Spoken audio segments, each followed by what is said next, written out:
Vamos por parte. Desde la reforma del año 94, con un párrafo que se agregó al artículo 123 de la Constitución, que a su vez recoge jurisprudencia de la Corte anterior a la reforma, un fallo Rivademar del año 1986. Pero quedémonos con la norma constitucional. El artículo 123 dice claramente que los municipios son entidades autónomas. ¿Autónoma qué significa? Significa autogobierno y autonormatividad, es decir, el municipio se norma a sí mismo. Autónomos, parezco Grondona, ¿no? Cuando analizaba la etimología de las palabras. Autónomos, autonormarse. Bien.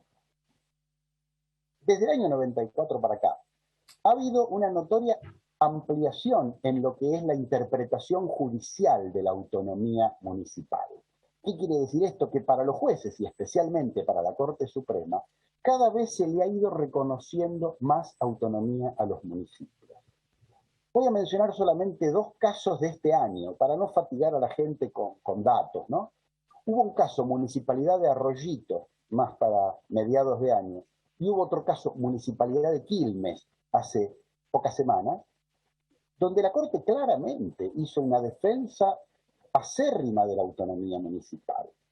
El actual presidente de la Corte, Horacio Rosati, fue intendente municipal en la década del 90 y además es autor de uno de los primeros libros de derecho municipal que hubo en la Argentina.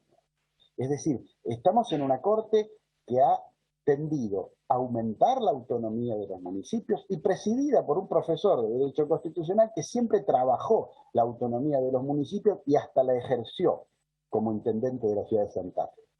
En esos fallos, por ejemplo, en el de Municipalidad de Arroyito se le reconoció al municipio de esa localidad amplias facultades para fijar los horarios de apertura y cierre de los comercios.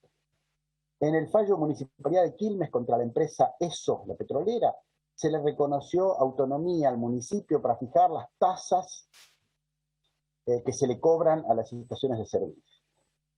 ¿Cómo no van a tener autonomía los municipios, me pregunto yo, para decidir por sí mismos cuál es su régimen político? Porque hay una ley orgánica de las municipalidades que tiene que ver con la provincia de Buenos Aires, que es la que ordena y regula todo lo concerniente a las actividades de los municipios, que vendrían a ser un estado de tercera instancia, porque vendría a ser nacional, provincial y municipal, y esta ley provincial estaría por sobre la ley municipal, no afectaría la autonomía, y esa ley orgánica de las municipalidades fue la que fue modificada para inhabilitar más de una elección consecutiva a los intendentes. Entonces, no veo el colapso constitucional en esto. Es muy interesante el planteo. Cuando se hizo esa reforma, creo yo muy hábilmente, la legislatura bonaerense optó por reformar la ley orgánica de las municipalidades. No nos olvidemos que la ley orgánica de las municipalidades es un decreto ley del año 1980, o sea, es una ley de facto, que luego tuvo un montón de reformas y de parches. Lo que vos decís es muy cierto. La ley provincial estaría por encima de la norma municipal. Hasta ahí estoy de acuerdo. Pero hay una condición. Siempre y cuando la ley provincial no viole la Constitución Nacional. Porque primero está la Constitución Nacional, después está la Constitución Provincial, después está la ley provincial y más abajo está la autonomía municipal. Pero como las municipalidades no pueden dictar sus propias leyes. Hay muchos municipios en la Argentina que son municipios de carta, que tienen una carta orgánica municipal y en algunos casos son previas a la constitución de esa provincia. Tú sabes que muchas provincias argentinas antes eran territorios nacionales. La Pampa, Formosa, Chaco, Tierra del Fuego. Toda la Patagonia. Muchas de ellas se fueron provincializando durante todo el siglo XX. La última fue Tierra del Fuego en el año 91, ¿verdad? Hay municipios que son anteriores a esas provincias, porque ya existían cuando las provincias eran territorios nacionales Y son municipios que tienen sus propias cartas. Pero estamos hablando de la provincia de Buenos Aires. Vamos ahora concretamente a la provincia de Buenos Aires. Perfecto. Yo te planteo esto. Esto, por supuesto, que es opinable y lo que estoy diciendo no es la verdad absoluta, sino que es mi opinión. Si la Constitución Nacional dice que los municipios son autónomos, ¿cómo una ley provincial le va a decir a los municipios cómo tienen que elegir a sus autoridades, con qué frecuencia, con qué condiciones y con qué prohibiciones? ¿Mm? ¿Vos me estás equiparando a un municipio con la ciudad autónoma de Buenos Aires, por ejemplo, que el mismo nombre está diciendo es autónoma y también fue aprobada en la reforma constitucional del año 1994? Mira, muy interesante tu pregunta nuevamente.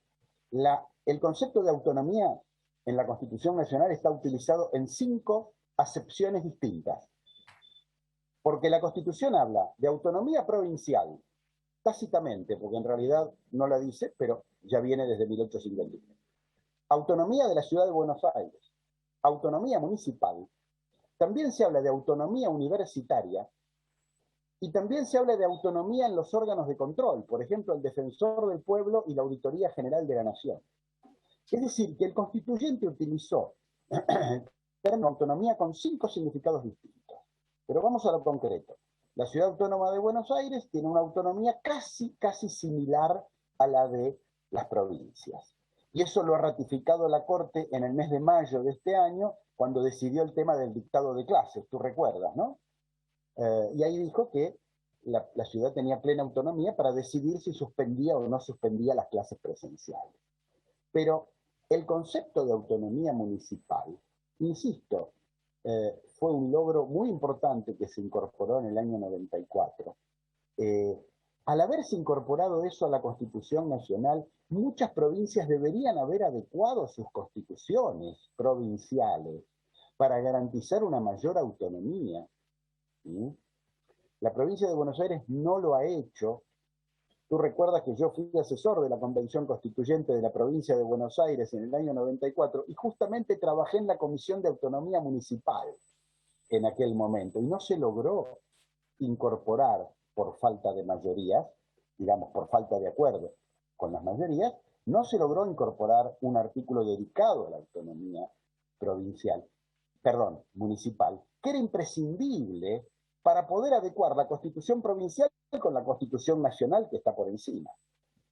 Entonces, volviendo al hilo, la Ley Orgánica de Municipalidades puede regular cuestiones municipales siempre y cuando no afecten la autonomía municipal.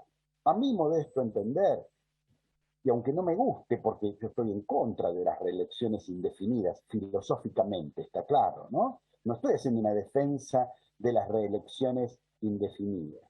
De paso te cuento que la Corte Interamericana de Derechos Humanos hace un mes sacó una opinión consultiva donde dice que no hay un derecho humano a la reelección. Le habían consultado a la Corte Interamericana si las normas que prohíben las reelecciones violan el Pacto de San José de Costa Rica, porque había muchos vivos que habían hecho planteos diciendo a mí no me dejan ser reelecto y esa prohibición viola mi derecho a... No, mentira. La Corte Interamericana, dijo, no, usted no tiene un derecho humano a la reelección. Estamos de acuerdo en eso, ¿verdad? O sea, estamos en contra de las reelecciones indefinidas. Pero si uno lo analiza desde el punto de vista exclusivamente de la autonomía municipal, yo entiendo modestamente, y tal vez esté en minoría en la doctrina, pero no sé qué pasaría si esto llega a la Corte, yo entiendo que la ley provincial no la puede restringir. La última. ¿No sería más fácil que ahora los únicos que estarían inhabilitados para tener una reelección, teniendo en cuenta que la ley fue sancionada en el 2016 y marcaba una retroactividad como primer ejercicio municipal en el del 2015, y todos los concejales que fueron electos en el 2015, o los intendentes, o los consejeros escolares, ¿no sería más fácil para ellos presentarse ante la justicia y decir, mire, me di cuenta ahora que me cercenaron un derecho que yo creía que tenía ya determinado cuando me presenté en el 2015. Con lo cual pido que no me tomen el ejercicio del 2015 como el primero, sino que me lo tomen como primero el 2019, porque me están obligando a cumplir una ley que me la armaron con retroactividad, algo que no existe en ningún lugar del mundo. ¿Estaría bien este planteo? Mire, es un planteo atendible. Yo no sé si prosperaría, porque, por ejemplo, yo recuerdo cuando se reforma la Constitución del 94, los jueces de la Corte habían asumido sus cargos de manera vitalicia. Pero en el 94 se incorporó una norma que decía que a los 75 años necesitaban un nuevo acuerdo y que si no lo obtenían se tenían que ir. ¿Tú recuerdas? Sí, El sí. doctor Fay en aquel momento hizo el planteo y dijo, mire, yo cuando asumí, ¿no?, asumí en un cargo vitalicio y ahora me lo están recortando. Pero la Corte no atendió ese planteo. Atendió el planteo de que la Convención Constituyente se había excedido en sus poderes y no tenía facultades para crear mecanismos de remoción de los jueces, y lo declaró inconstitucional. Hubo casos en otros países donde los presidentes en ejercicio atacaron normas de constituciones reformadas que prohibían la reelección y decían, cuando yo juré por un cargo que tenía reelección. Por lo tanto, ese mandato no cuenta. Yo creo que a la luz de los precedentes y sobre todo de esa opinión de la Corte Interamericana que te mencioné hace un rato, no sería un argumento fuerte para fundamentar un planteo. Yo veo mucho más fuerte el argumento de la autonomía municipal. Pablo, como siempre, muchísimas gracias por este momento que tuviste para con nosotros, para con Sentido Común y el público. Bueno, gracias a ustedes por ocuparse siempre de estos temas relacionados con la República y la democracia, que es la lucha de los que enseñamos derecho constitucional. Muchas gracias.